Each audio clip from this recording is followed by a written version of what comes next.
Hey guys, in today's video I'm going to take you through my process of how I've been making these custom engraved wooden signs that I've been selling on Etsy. Pretty simple process, but I'll walk you through each step along the way, from what wood that I use and how I engrave it on the CNC, the design, how I come up with the design, and then even I'll show you how I get them ready to be shipped out. So if you have any questions along the way, drop them down in the comments. I'm usually pretty good at responding to every single question in there. So if you have questions or if you have any tips and tricks, definitely let me know as well. I actually made a video about this same concept a while back, and I learned a lot from you guys putting comments and suggestions and tips of different ways to do things. So I'm gonna incorporate some of those in this video, so hopefully you find it valuable. So without further ado, let's go ahead and get started making this sign.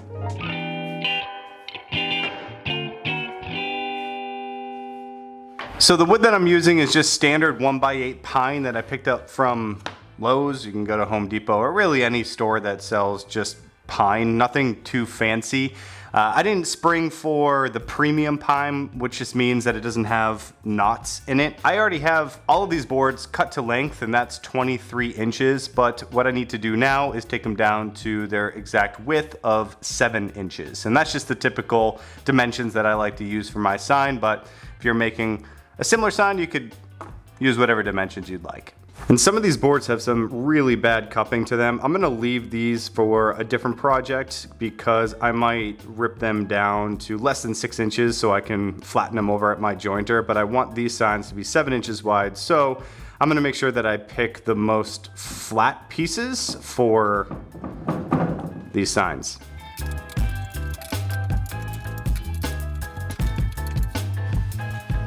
So now that I have the most flat pieces sorted out and I put all the cupped ones over to the side, I'm going to look at each one of them to make sure that there's no major knots kind of in the middle of the board where the carving would go. And if there are, I'll put them to the side and I'll use them for something else. So I'm going to set the fence in my table saw to 7 inches and then just rip all of these down to get them to the dimensions that I like for these things.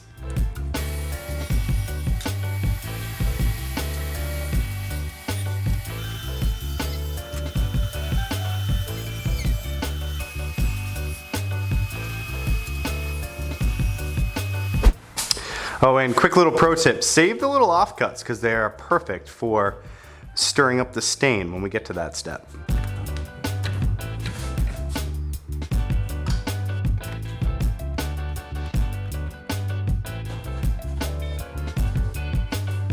So next I like to put a 45-degree chamfer along all of the edges on the front side of the sign. So I look at each board, I determine which side looks the best, and then I put the chamfer on that side. The bit that I have here is a 45-degree chamfer bit.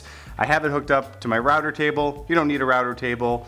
I just like using it over here because I can use dust collection and it just helps to keep my shop nice and clean. So why don't I run all 6 boards through here, put a nice little chamfer, and then we'll move on to the next step.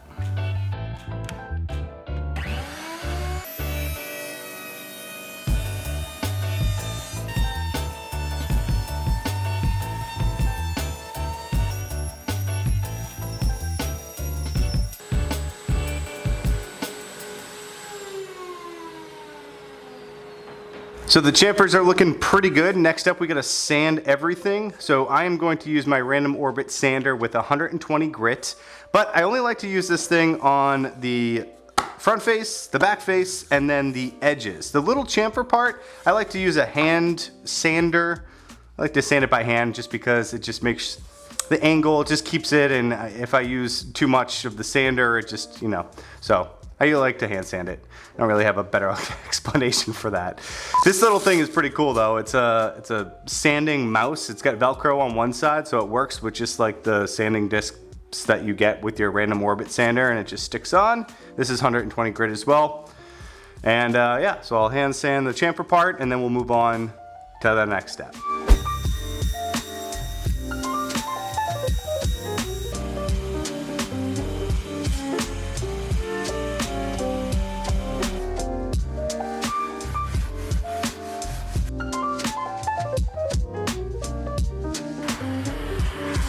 All right, so now it's time to stain the board. I have 3 go-to stain colors, and that would be English chestnut, dark walnut, and true black. So I really like the English chestnut, and that's the one that I'm gonna be using for this specific sign. It's a lighter stain, but when I do the engraving, then I will make the lettering, I'll paint it white, and the contrast between the two looks really good. With dark walnut or true black, I'll usually just leave it the natural wood color after I stain it, and then I'll just put the top coat on it. So I'm gonna put on a little bit of a stain, and I'll just kind of, well, you'll see.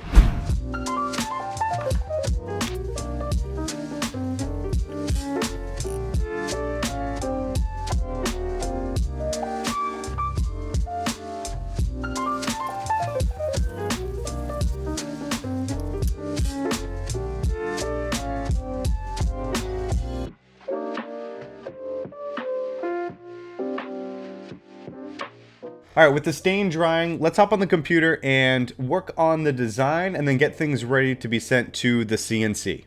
All right, the first thing that I need to do is open up Illustrator and then create a new project. And then you want to make that this image or the artboard size matches your sign. So in my case, it's going to be 23 inches wide and 7 inches tall. Press create. Next, I want to add the text in for my sign. So I'm going to hit T to open up the text tool, and then I'm going to type in home sweet home. I'm going to bring that to the size that I need, go over to properties, and then change the font. So I bought a font from someone off of Etsy, and it's called Olivia.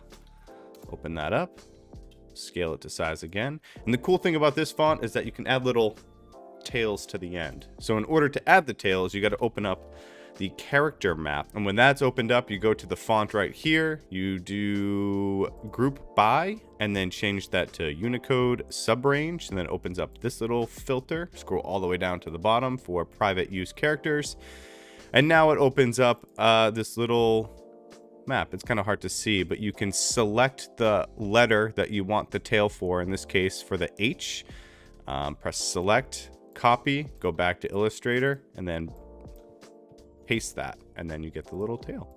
And I want the same thing for the E as well, and there you go. So I'm going to scale it so that the tails go from one side of the sign to the other side. All right, I got the coordinates here. Now I'm just going to make sure that everything is aligned to the center. Looks good to me. So now you got to highlight or select all of the text on this Illustrator file, go up to Object, and then press Expand. And when you do this, it basically turns it into a vector image. And next we're going to go to File, Export, and then Export As, and we're going to save this sign as an SVG file. All right, now that I have Easel opened up, this is the software that I use for my CNC. I have the X-Carve made by Inventables. This software is so easy to use. So first I'm going to set up the workpiece to match the sign. So I'm going to go over here, material type. I'm just going to go down here and select pine. The material dimensions, it is 23 inches wide by 7 inches for the height, and then the thickness is 0.75. Now going over to the left hand side, I can import the SVG file that we just created. Opens it up here. I'm not changing anything with this file, so I like to go up to edit and then combine everything, and then go to edit once again, and then center to material. Now I'm going to change some of the settings for the CNC. For example, the bit, I'm going to be using this V bit, a 60-degree V carve bit. I leave all the cut settings the same to what Inventables recommends. And then if you hit simulate, you can get an understanding of how long the project will take. 22 minutes. The reason why I'm using this computer to make the design is because the laptop that I have hooked up to my CNC is only for opening up easel and pressing carve. So now that this is all set, why don't we go back downstairs and carve it out. So to make sure that none of the white paint from the letters bleeds onto the sign itself and messes up the stain, I'm going to be using this stuff. It's a Aura Mask stencil film. I'm going to put it on the top, and then I'm going to send it over to the CNC, so when it carves, it just leaves out the area that's not masked. I paint it, remove this, and then it's perfect.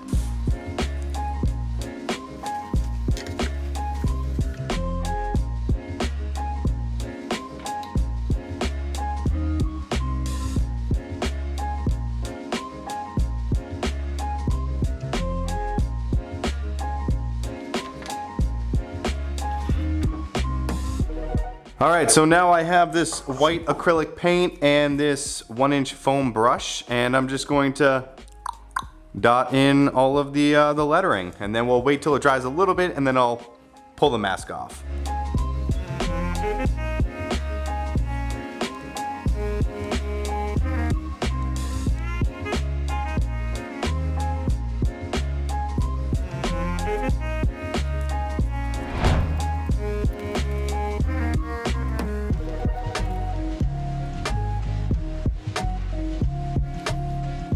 So I know I said I was going to wait until it dried a little bit before I took off the masking, but I was a little too impatient because I'm kind of in a rush for this sign, and as you can see, some of the paint flickered, and from afar it looks real good, but if you get close you can see that there's some inconsistencies. So after this completely dries, I'm going to just give it a light sand, and then it should hopefully free up some of those paint splatter, and then should be good to go.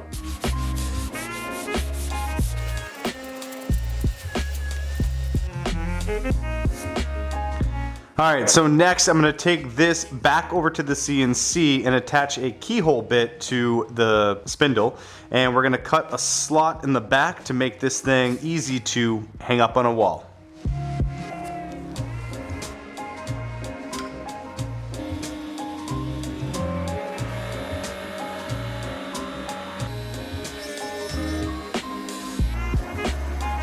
Alright, to finish things up, I'm going to be using this spray shellac. This stuff's great because it dries in like 10 minutes, so I do 2 coats on the front and 2 coats on the back, and then once everything is said and done and all dry, I'll come back with this little paper bag, just like a grocery store bag, and I'll use this to lightly sand the front and the back, and it just makes for like a really nice and smooth finish. So let's go do that.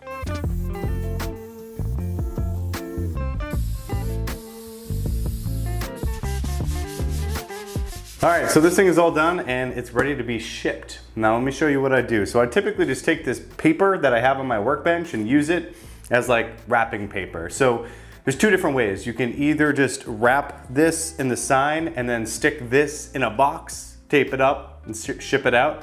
Or what I have done in the past is wrap this with some bubble wrap and then wrap it in this paper and then just forego the box. So either way works. To ship it, for me personally, if I'm using it or shipping it somewhere in the US as well, it's typically around $8 or $9. So when it comes to factoring the price for the sign, I do list it at around $50, knowing that I'll offer free shipping, and then I'll just take the shipping costs out of that, and free shipping just looks better on the Etsy store. So I do hope that you enjoyed this video. If you have any questions, please put them down in the comments. Like I said at the start, I'm very good at responding to almost every comment down there. If you did enjoy the video, I appreciate giving it a thumbs up. And if you aren't already, please subscribe. Thank you very much. I'll see you in the next one.